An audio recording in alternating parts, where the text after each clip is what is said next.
They'll talk about things like, Oh. and you see this constantly, like, oh, it's the porn that's making everyone virgins these days. Yeah. Well, it turns out that they're basically wrong on all these fronts. Whether or not you watched porn regularly had a huge effect on whether or not you had been able to sleep with someone before the age of 26. Um, to Just not in the the way ex you expect. Yeah, yeah. Of the people who had slept with somebody, 80% use porn regularly. So a bit over 80%. Of the people who were virgins, it was only 64%. Mhm. They found a really persistent trend in the data, which was that women, when they believed, and when in actuality it was true, or when they had recently been primed with crowds where there were more women than men, chose career pathways instead of marriage pathways. Mhm. But where this it gets really interesting is the change in gender demographics within college campuses. Would you like to know more? First off, I have to just thank you for being MVP of the day, where I am super distracted and sleep deprived and stressed out and Titan won't stop crying. So I go on business calls with her on my back through the park. And of course, I don't properly latch the fence. And then the professor gets out and I go around trying to find her and I can't. And then you just save the day, not only finding the professor, but also That's our giving dog, by the way. our dear corgi, giving our son Octavian the best day and experience of the week by introducing him to the park ranger who valiantly found the professor and put her in the car. And I'm just thank you. I I have really a good appreciate it. So that was my bad. That was my bad. Well, I am excited to be here with you today because today we are talking about virgins, dating, and what's the cause of the incel crisis. Yeah, I am very excited.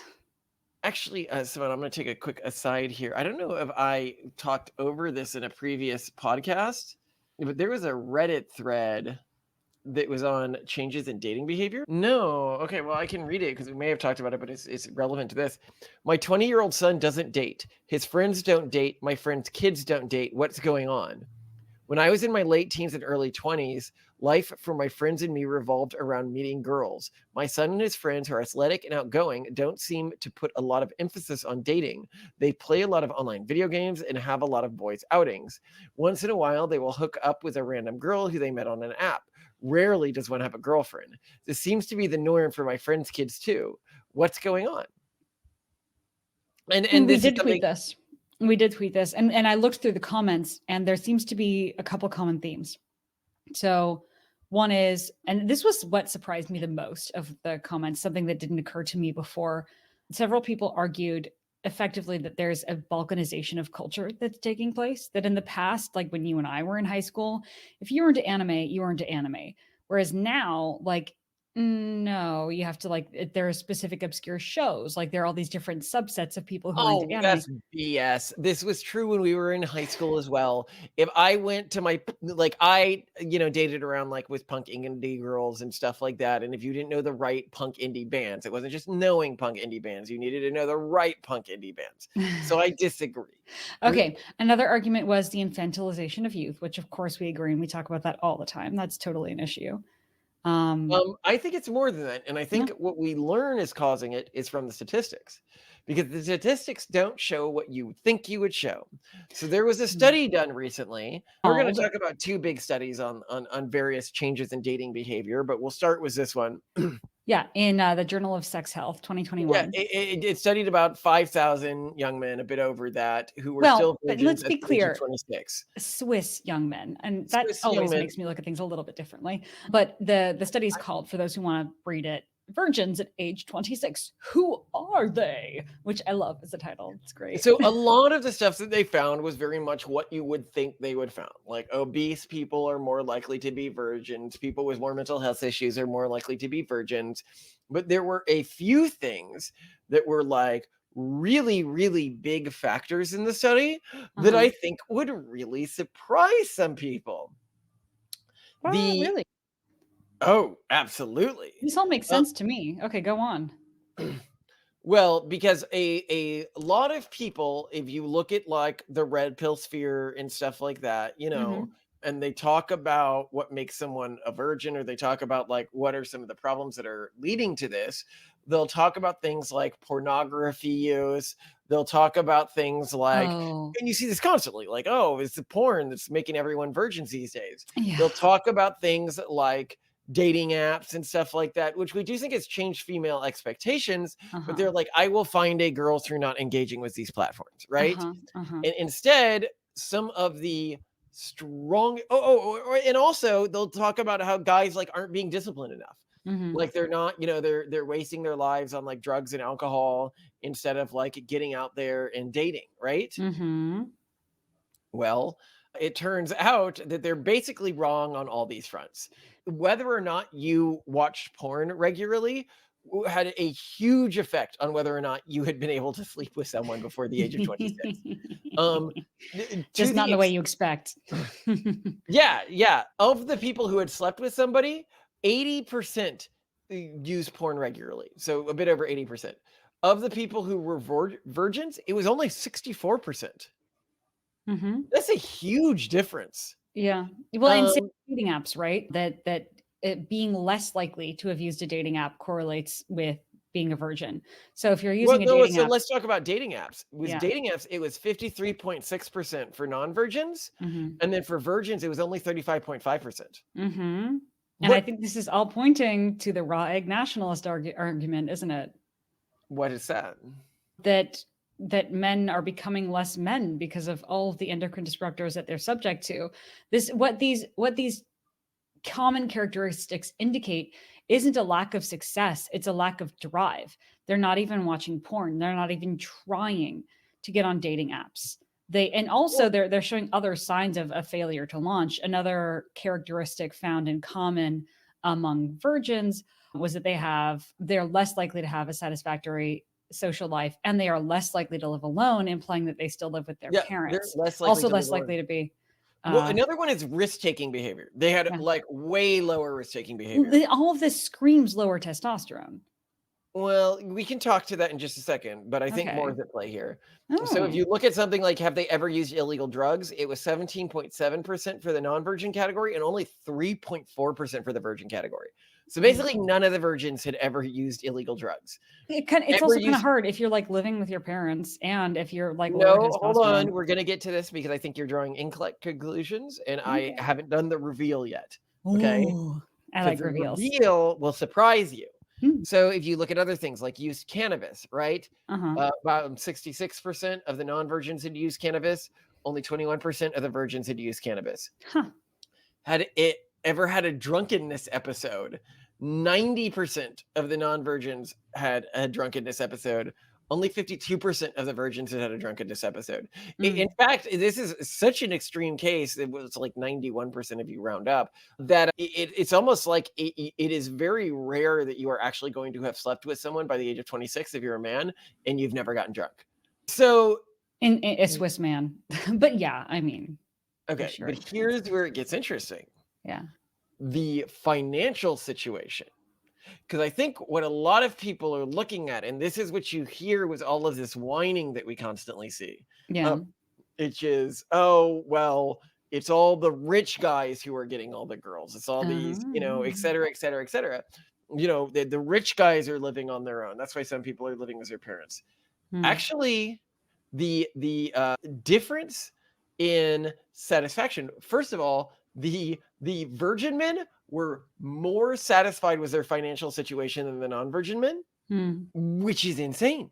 I mean, they So, are more likely to be living at home, and that well, I that guess that really makes it reduces your monthly easier to be cost. happy with your financial situation. True, um, Yeah. but to me, that was actually pretty shocking. That they might be doing like they're not in this huge financial crisis that other people are talking about. It is Well, a lack of motivation, and that could be why they're satisfied too. Is they hmm. lack this motivation. Like what we are seeing throughout the virgin category is just a persistent lack of motivation and Mhm. an internal fire to engage with reality. How is that not also an endocrine disruptor thing? I mean, there are multiple factors at play here, but I do think that a Okay. lot of this can be hormonally driven. I'll buy endocrine disruptor thing. Nationalist One of the strikes again. explanations, if you want to approach everything from the position of an external locus of control, or you could say that we have a generation that's taught an external locus of control and therefore just doesn't even try. Well, and we've also seen, like, from the research that you pointed to in the Pragmatist Guide to Sexuality, that men who feel like they're losing, or men who like philosophically go beta, are more likely to have lower levels of testosterone. It's not just an endogenous thing. It's also, or sorry, it's not just an exogenous thing. Sometimes it's endogenous, because you feel like you're losing, or you've kind of given up, or you're living in a more, packed environment. So yeah, okay, it's maybe not just the stuff they're intaking. It could be the fact that they have chosen to live with their parents and to live a more content life. But yeah, that's depressing. And this is also where I get to things like, I mean, for me, one of the biggest ones that I think would surprise a portion of our audience that is overbought into the red pill mindset. And they're often, I think, very surprised of how promotional we are of pornography and stuff like that on this show. Like, we often are pretty stands of like, it's ridiculous to have pornography bans and marriages, or even at the societal level, because it just doesn't have good effects anymore. And you can research this. You can look, as I've mentioned, like if you look at the level of religiosity of a zip code, that's often directly correlatory with how much porn is actually consumed within that region. Like the more you put prohibitions on this stuff, the more like addictive and deleterious it becomes for the individuals who live in these regions. But it doesn't even lead to getting actual sex. Disengaging from pornography makes it much, much, much less likely that you will be romantically successful. And there are a bunch of other things too, like women who consume erotic material are much more likely to be comfortable with their sexuality, blah, blah, blah. I mean, like, oh, yeah, no, just like across. Like when we wrote our book, it was one of the chapters where, like, sometimes in a chapter I'll write like, and this is why porn is bad at first. And then I go into the studies, and this happened in this chapter. yeah. And then I went into all the studies, and the studies are just so overwhelmingly like, and people will be like, well, progressives manipulate studies. Look, I'm a very skeptical person. I feel like I'm actually pretty good at ferreting out data that's been manipulated. Well, and we came into this expecting to find that this consumption was very damaging, because we just thought it would be a lot obvious. of people have tried to prove this. There's like an intuitive drive to believe this, but and so many people online are saying it like it's just obviously true. Typical incel behavior. And this study shows us involuntary celibates are more likely to have these ridiculous porn restrictions on themselves than people who are actually sexually successful. Nicer. But now I want to go to the second set of studies that I think you will find excited. really interesting. So I don't know if you got a chance to look at this, but this was the study on women choosing jobs over marriage. This is wild. I had not seen this ever before. I would not expect this. Go into it. So it was a meta study that looked at this problem from a number of angles. One, it looked at specific experimental data where women would like look at photos of groups and determine how many men and women were in the photos. And then they would ask questions of them, like how important is a career to you versus a non-career, et cetera, et cetera, et cetera, right? Versus a husband, et cetera. And then they did this in a few different ways, but then they did a separate set of studies where they looked at data, where they were looking at the percentage within specific regions of men to women, and then looking at the number of women who went into specific sorts of careers and specific high-paying careers.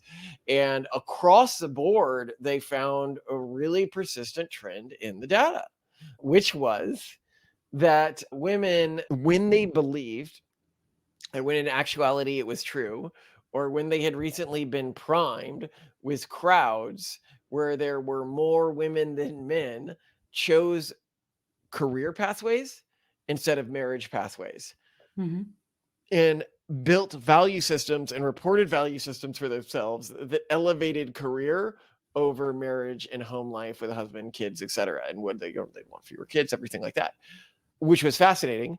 Another fascinating trend in the data was that the more or the less desirable a woman is, the more this affected her. So the less desirable a woman is and this makes perfect sense, right? Like if she's trying to protect herself and everything like that. But where this gets really interesting is the change in gender demographics within college campuses. we are now, and I think it's continuing to climb at like 65% women on college campuses. Mm-hmm. So we are throwing women into an environment where we already have this fertility crisis that is going to, and we know this from the data, make them instinctually much less likely to want to have a family and Mm-hmm. to change their value system to be much more focused on career, because we have thrown them at this critical time of their lives when they really need to be locking down husbands into Mm-hmm. environments which change their perception of like viable life pathways. So I Mm-hmm. wanted to hear your thoughts on this, Simone. Yeah, I mean, a lot of this, I always think when I look at studies affecting youth and outcomes like these, I think of our children, and then I think, okay, well, how how are we then going to give our girls an experience that is going to make them think that marriage is viable for them? And I wonder, I wish I could see information Arranged on marriage, siblings. we need to find them partners. Obviously, arranged marriage, yeah, where like parents are very, very involved in sourcing and vetting and everything else, because I think that was big in the past and it's not big now. But I do wonder if like our girls maybe having a higher ratio of male siblings would influence that, like if they grow up more around boys. But I mean, it just makes so much sense evolutionarily speaking. Like if women realize that the competition is really intense and that they're just not likely to get a good male partner, it's definitely better to find out how to make your own resources, because you're not going to Well, get and then the someone. goal of doing this is to still sleep around and get pregnant, which they're not doing. I mean, from an evolutionary perspective, Yeah. it's don't expect on a monogamous partner to support you, but do Uh-huh. still get But pregnant support and have yourself, kids, and yeah, probably also have kids, but no one's which doing that they're anymore. giving up on the second part. Yeah. But we've had our video on, 50% of people born these days are now born to single mothers when it used to Mhm. be 5% Mhm. just, 30, 40 years ago. So I guess we are seeing a lot of women choosing this pathway, voluntarily or involuntarily. Yeah. But Yeah, you were it does make me wonder, like, how to get women around this, and in what environments today, realistically, are women going to see a higher ratio of men? I guess engineering schools? No, they need to start going to more, D&D events. They need to start going to more Warhammer Okay, conferences, and they need to okay. start hanging. Well, no, actually, so this is a phenomenon I've noticed where women who hang out in predominantly male spaces Mhm. are either like complete psychos or really cool. And I think it's what drew them into those spaces. Typically, the attractive women I know who hang out in male dominated spaces are generally pretty cool. And it's because they didn't go into those spaces because they were playing an arbitrage game. But I do know this separate class of what I call like, oh, what is it on that? I forget the name of the band, Triple X. Like, Chubby chin, chubby cheek, chubby thigh. You have been with too many guys, the famous song from when I was growing up. Oh boy. and I do not like your very big thighs. Besides, you have been with too many guys. Which is that there's this sort of like overweight, otherwise unattractive, really sexually aggressive type, which enters predominantly male spaces and then attempts to control them because they now have this arbitrage play to play, and they cause a lot of social unrest in these spaces. Yeah, Which makes a lot of sense. I mean, if it's a good play, honestly, if you're an smart unattractive play. woman and you want to take advantage of men, go into environments. And this is a thing where you get a lot of gatekeeping in these environments, and women are like, why is there so much gatekeeping in these environments? I feel angry. It's because a lot of women have tried to exploit these environments for their benefit. No, I mean, I've always seen women who play that game, like the gamer girl, as being kind of a hated group because a lot of it was seen as insincere. And but I mean, like the famous ones online were also hot. So I don't know if you're, Yeah, patterning it well, I mean, I forward. think that if they're famous online, that's a Eh, completely different category. That's an incredibly small minority of people that went into the yeah. space. But generally, what I've noticed is the hot ones that didn't need to enter the space, but did because they liked it, which you often see with the hot ones is more common. Hmm. They're generally pretty cool, and they'll downplay it a lot. Well, so do you think women in the military who serve in the military, which is I think a more male environment, are more likely to get married? Because I don't super get the impression that that's the case, but maybe that there's too many confounding variables there. I think there's too many confounding variables. Yeah. Well, where would we put our daughters? Like, where would we try to socially engineer them to hang out? I think the goal for us is actually just put them in STEMmy, ultra nerdy sort of Well, and hobbies. ultra high agency hobbies. Like if you're starting a business, unless you're in like one of those going nowhere female business support groups, which we would never put our daughters in because they don't do anything, you're predominantly around men. Investors are mostly men, and investing related groups are mostly men if they're actually getting anything done. I mean, there are so many female entrepreneur groups out there, but I actually find that those are like kind of a cesspool. Oh, they Um, totally are. Well, I used to go into them to pick up girls, and I never got good girls at the female entrepreneur events. well, and also like I don't know if I am aware of companies that have come out of these that have done famously well. No, I don't either. And we There knew must a be lot of some. the girls who I know who started successful companies, they did not go to the female entrepreneur events. Yeah, one, obviously she's not a great example, but Elizabeth Holmes like went, full out Well, on okay, sort of well, the I other mean, end, let's even talk about acting like like a Amanda man. Bradford. This is one who we knew personally, right? She Founder of recently the sold League. the League. She recently sold it to the Match Group. She never went to these sorts of events. In fact, she didn't really socialize that much at all. She was, kind of isolated. Too Honestly, busy I take a lot of closing. umbrage. We were friends early in my time at the GSB, and then she started like just shunning me. But I think it was because I was known as like weird and uncool by the quote unquote cool kids.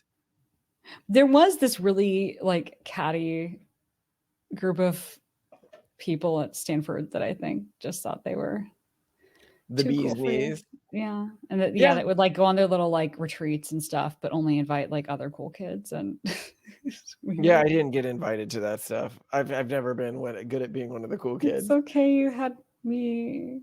Hey, I won. I don't know if their lives are as good as mine. I doubt I it. don't know anyone who has a life as good as ours. Our life is incredibly good. It's really fun. Look at this. Look at what we're doing right now. This is ridiculous. But yeah, no, this was interesting to me. And I just never heard this example of like adaptive female behavior based on group composition. And it makes a lot of sense, but it's also sobering given what you said, right? That like there are so What's many going on in environments now. colleges? Well, not just colleges too. Like a lot of bureaucracies are predominantly female. Like a lot of pretty powerful organizations are becoming quite female dominated. So this is not going to drive prenatalist behavior, which is also disappointing because, highly educated, conscientious, high achieving women are probably also going to be pretty decent mothers, I would think. So it's a disappointment. Well, I just think the goal for us is to put our girls into male-dominated spaces as much as possible. Well, what are you going to do with our boys? boys to make sure that they're not obese and still at home and not watching? Are we going to be like, watch your porn? Watch it right now. Go upstairs. We're gonna. I think focus them on being incredibly high internal locus of control. Yeah. and sort of gives them agency in terms of starting careers and stuff like that. Mhm. If you focus on that stuff, I think they'll do well, especially if you give them good social training in Mhm. terms of how to meet and talk to random people. Because I think it's the outreach and the fear of rejection which is where these people are failing.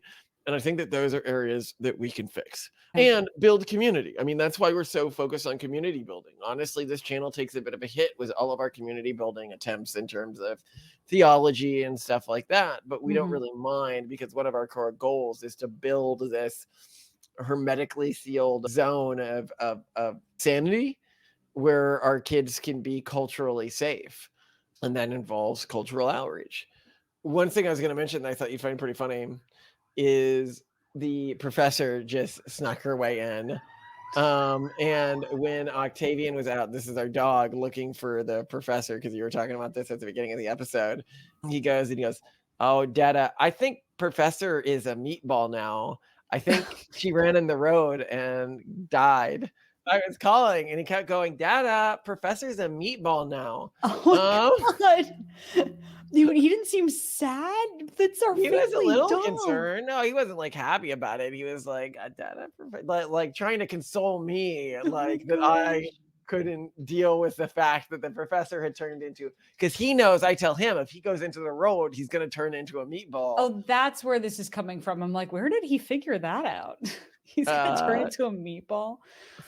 I mean, So not he thinks the untrue. professor has turned into a meatball. Well, because she went actually, to the it's road. so annoying when this happens, but like the next time a deer is killed, we need to just like show him death. Oh, I agree. Yeah. He needs to get pretty. internalize. I mean, I was actually thinking if she did die in the road, I'd really make him like look at it and Oh, internalize it, so he'd understand is why we tell him so not to run into the road. Yeah, I Um, mean, yeah, because it's legit dangerous. well, no, I mean we're right next to a major thoroughfare. You know, a kid I know. could easily No, run in. it's a state route. Yeah, we are on a proper state route with pretty fast traffic, so not safe, not safe. But I'm really sorry that I could have been responsible today for. The dog dying. Yeah, apparently she was down by the road. Oh my god, that she's so smart, and yet how could she do something so dumb? She doesn't know about the road. Professor. So don't make meatballs out of our pupsters. I thought the gate was locked. I'm sorry. Thank you for saving the day. You are amazing. You are amazing. You have saved the day in so many ways. You read the comments when I'm embarrassed to read them. I can't deal with like I struggle so much in engaging on social media and stuff like that because I don't like rejection. I don't like when people are like, oh, this is a dumb idea, especially if they have a good argument. So I try not to engage with it, even when they don't have a good argument. We get a few negative things and I'm like, okay, no more treks anymore. I'm done with that. I'm being way too vulnerable in these. I'm taking it way too seriously. And that's what I like about it. So many people, and this is like not in just religious zones, but so many people in all realms of life are completely unwilling to share their work as they go along, to expose their thought processes, to say potentially dumb stuff as they're working things out and thinking aloud. And yet this is how people deliberate and I mean, that's the learn. famous thing with it's funny, all of these bio nerds, this is a famous trend, whether you're talking about Gregor Mendel or Darwin or, people who don't know the story of Gregor Mendel, like his work was discovered like 50 years after he died by somebody else. And they were like, oh, this guy basically figured out heredity like long before, but he was embarrassed that people would make fun of him. And so he didn't want to talk about it. And so he published it pretty obscurely. And then so Darwin annoying. sat on his work for decades because he's like, I don't want people to tease me about this. So, I guess it's a trend of those of us who are really like science brain to be a bit afraid of talking about any of the ideas that could get us shunned by communities. But then what amazing inventions and great ideas and breakthroughs are we not enjoying as a society because someone took that to the grave? It bothers me. So thanks for being brave enough to put shit out there. I appreciate it. I really appreciate it, Simone. I do none of this if you didn't, one, support me in terms of, helping move our companies and projects forwards, but also support me emotionally in terms of going into the comments. And I'm like, it's important to check the comments today. This video could be spicy. Oh, well, I appreciate that. Thanks for also not hating me for messing things up constantly. So I love you, Malcolm. I love you too. Have a great day. Me too.